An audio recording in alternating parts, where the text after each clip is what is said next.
ತಂದೆ ಬೆಳಗಿಂದ ಸಂಜೆಯ ತನಕ ಕಣ್ಮರೆಯಾಗಿ ಒಮ್ಮೊಮ್ಮೆ ರಜಾ ದಿನಗಳಲ್ಲಿ ಕಣ್ಣಿಗೆ ಕಂಡು ಕುಳಿತು ಕೆಮ್ಮುವ ಪ್ರಾಣಿ. ವಿದ್ಯೆ ಶಾಲೆ ಕಾಲೇಜುಗಳು ಕಲಿಸಿದ್ದು, ದಾರಿ ಬದಿ ನೂರಾರು ಜಾಹೀರಾತುಗಳು ತಲೆಗೆ ತುರುಕಿದ್ದು, ರೇಡಿಯೋ ಸಿಲೋನ್ ವ್ಯಾಪಾರ ವಿಭಾಗ ಶಿಫಾರಸು ಮಾಡಿದ್ದು. ನೀನಾಗಿ ಕಲಿತದ್ದು ಬಲು ಕಡಿಮೆ.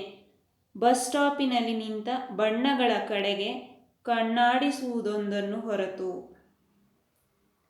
ತಂದೆಯನ್ನು ಕಾಣುವುದು ವಾರಕ್ಕೊಮ್ಮೆ, ಅದು ಕೂಡ ರಜಾ ದಿನಗಳಲ್ಲಿ, ಅನಾರೋಗ್ಯದಿಂದ ಕೆಮ್ಮುವ ಪ್ರಾಣಿಯಾಗಿ. ಇಂತಹ ಕಡೆ ಅವನು ಕಲಿತದ್ದು ಜಾಹೀರಾತುಗಳು ಮುಖಾಂತರ, ರೇಡಿಯೋ ಶಿಫಾರಸು ಮುಖಾಂತರ. ಅವೂ ಸಹ ಯಾಂತ್ರಿಕ ಕಲಿಕೆಗಳೇ ಆಗಿವೆ. ಸ್ವಂತವಾಗಿ ಕಲಿತದ್ದು ಎಂದರೆ ಬಸ್ ಸ್ಟಾಪಿನಲ್ಲಿ ಬಣ್ಣಗಳ ಕಡೆಗೆ ಕಣ್ಣಾಡಿಸುವುದನ್ನು ಮಾತ್ರ ಎಂಬ ವಿವರವನ್ನು ನಾವು ಈ ಪದ್ಯ ಭಾಗದಲ್ಲಿ ನೋಡಬಹುದು.